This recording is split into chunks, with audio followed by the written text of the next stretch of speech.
অরণ্যতে যদি আসে পাখি, দিনভর অদ্ভুত মনে করে ডাকাডাকি।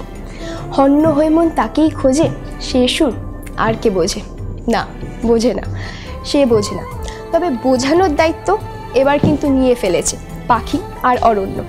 আর তাই এই দীপাবলির সাজে আমাদের সঙ্গে আমরা পেয়ে গেছি সিরিয়াল বোঝে না সে বোঝে না পাখি আর অরণ্যকে, মানে যশ আর মধুমিতাকে। কেমন আছো তোমরা? খুব ভালো, খুব ভালো। বাহ, তোমাদের সবাইকে পরিচয় করে দিই আমাদের অরণ্য আর পাখির সাথে, মানে যশ আর মধুমিতার সাথে। নমস্কার। তোমাদের সিরিয়াল বা তোমাদের ক্যারেক্টার নিয়ে তো কথা হবে, আগে নিজেদের ব্যাপারে কিছু বলো। আমার পুরো নাম যশ দাশগুপ্ত।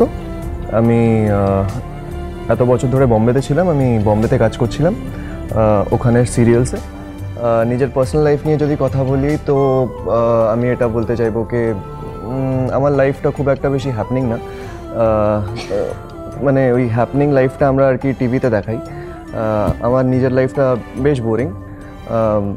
একটা সিম্পল ছেলে যে নিজের ফ্যামিলির সাথেই মোটামুটি টাইম কাটায়। ঘরের ছেলে ঘরে ফিরেছে। হ্যাঁ, এক্স্যাক্টলি। মানে শুটিং যখন করি তখন কাজের মধ্যে থাকি, তখন কাজ করতে ভালো লাগে। যেই প্যাক আপ হয়ে যায় স্ট্রেট বাড়ি যাই, বাবা মার সাথে টাইম স্পেন্ড করি।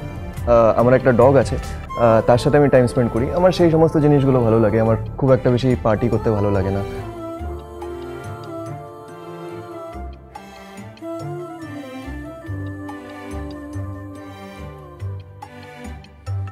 তুমি বলো।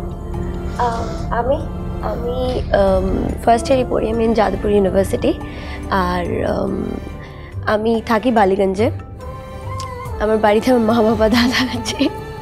আমার পার্সোনাল লাইফ নিয়ে যদি বলি তো মানে বেশি কিছু তো করিনি, এর আগে দুটো সিরিয়াল করেছি।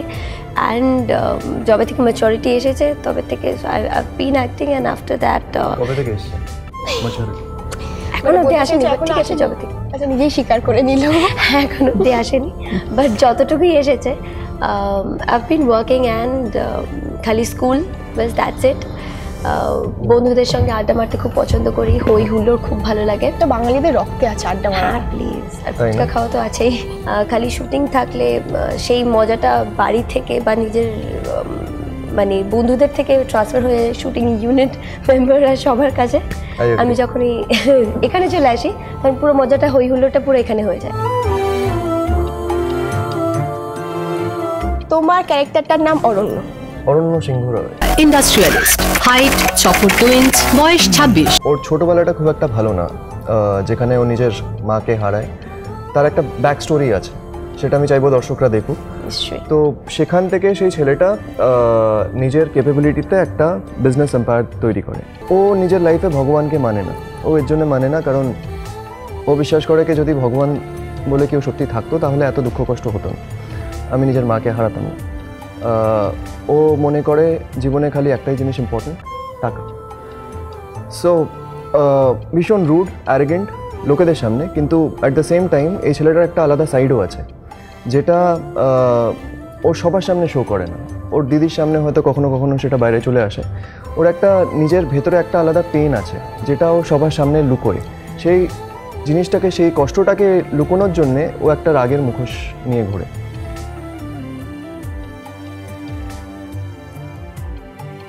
বম্বেতে কাজ করে এখন বাংলায় কাজ করছো প্রথমবার, কিছু ডিফারেন্স মনে হচ্ছে? মানে কেমন লাগছে সব কিছু এখানে, এখানে মানুষজন, টিম, কাস্ট সব কিছু? অ্যাজ সাচ বম্বের কিছু নিজস্ব প্লাস পয়েন্টস আছে, কলকাতার কিছু নিজস্ব প্লাস পয়েন্টস আছে। আমি এক সময় এখানে কাজ করে গেছি, মানে সেই সময়ের তুলনায় এখন ইন্ডাস্ট্রি অনেক ডেভেলপ করেছে, অনেক গ্রো করেছে।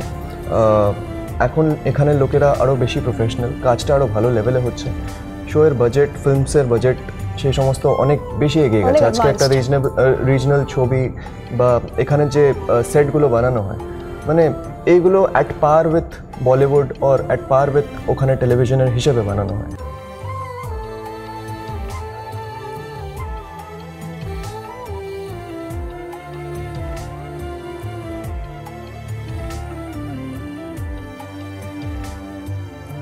এখানে